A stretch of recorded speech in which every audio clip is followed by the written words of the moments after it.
Hej med dig. Har du også hørt rygter om vikingestinget, der hedder fjersyning? Det er helt klart et af vikingetidens smukkeste sting, men det er lidt avanceret at brodere. Hvis du godt kunne tænke dig at lære, hvordan man gør, så vil denne her video give dig en flyvende start på sting. Kom med indenfor.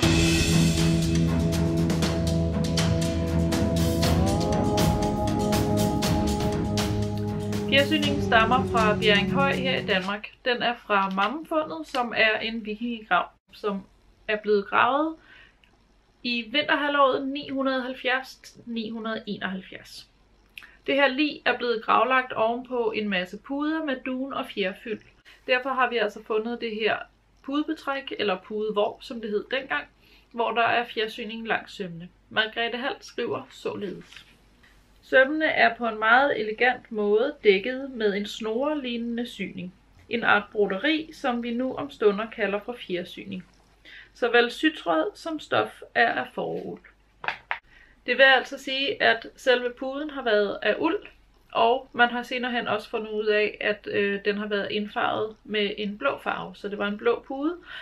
Jeg vil gætte på, at man har haft syet den sammen med bagsting, og så vendt den med vrangen indad, og så har man så lagt de her fjersyningssting som pyntesting bagefter. Fjersyningen var broderet med en rød tråd, som er farvet med planten trænæret snære. Både blå og rød har været rigtig svære at farve med, så det har altså været en virkelig kostbar pude, det her. Lad os prøve at gå i gang med at brodere fjersyning. I min webshop kan du ud over broderikits og kurser og alt muligt andet godt købe materialer, som man brugte dengang i vikingetiden, nemlig rigtig lækker uld og hør. Fjersyningen broderes langs 2 linjer, og det her bliver vores stingbredde, og så kommer vores stinglængder til at ligge denne her vej ned. Når man starter ud, så kan det være rart at have de her linjer og læne sig opad, men skynd dig at smide støttehjulene, så du lærer at brodere frihånd i stedet for. Godt. Man broderer stinget oppefra og ned, og så skal man starte med at gå en lille smule bagud, så start en lille smule længere nede, end der, hvor du gerne vil have, at dit broderi skal starte. Så jeg hopper op en 6 mm cirka, det vil komme ind på din stinglængde. Og så stikker jeg fra den ene linje til den anden linje, helt vandret, og trækker igennem. Så går jeg samme distance ned,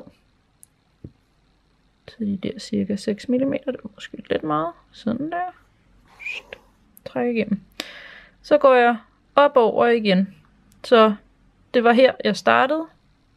Så jeg stikker midt imellem. Så jeg hopper lidt længere op. Så jeg kommer midt imellem de 2 punkter derop. Sådan der. Og så går jeg min distance ned igen. De 6 mm. Sådan der. Og fra nu af, så er huskereglen altid, at man skal hoppe over langs den højre kant 1, 2, men langs den venstre kant kun 1. Så jeg hopper 1, 2, stikker ned og stikker op, så der er 1 derovre. Det vil sige, der kommer så til at være 2, når jeg får, hvis jeg tæller min nåletråd med. Sådan der. Og så hopper man altid, så man kommer ned under. Og så 1, 2. Og vandret over.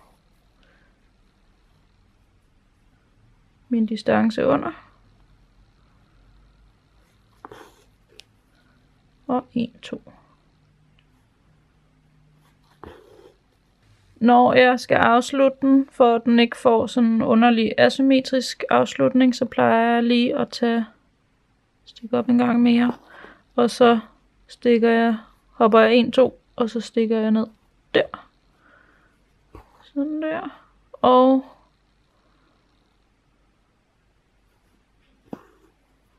så tager jeg faktisk den der også, så der ligger et halvt sting der.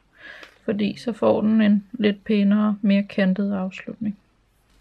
Lad os prøve en smallere version her med hør på hør. Og der gør vi jo så bare det samme, så vi går over og under og over og under og over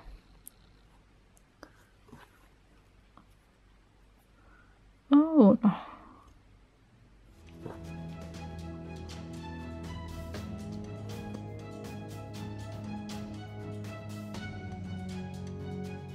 Så ser den sådan her ud, den lille smalle, og hvis vi vender den om på bagsiden, så ligger der simpelthen bare sådan nogle, ligesom almindelige kastesting, 2 og 2 sammen ved hvert punkt. Og man behøver altså ikke at bruge rammen til denne her syning. Det kan være nemmere uden. Det er simpelthen bare for formidlingens skyld, at jeg i det her tilfælde har ramme. Bredden på din fjersyning er selvfølgelig helt op til dig, ligesom med alle de andre frie sten. Man kan lege med den, og så bruge de forskellige udtryk, som der er i de forskellige bredder. Her hvor den er allerbredest, der minder den meget om heksestenene, og her hvor den er smallest, der bliver den næsten som et flettet bånd af en art. Kan fjersyningen bruges til andet end på pudebetræk? Ja, selvfølgelig kan den det. Den kan bruges hvor som helst i dit broderi, som du har lyst til, og så kan man også eksperimentere med at bruge den på sit tøj. Jeg har for eksempel brugt den på flere af mine vikingekjoler og kjortler, som du kan se her.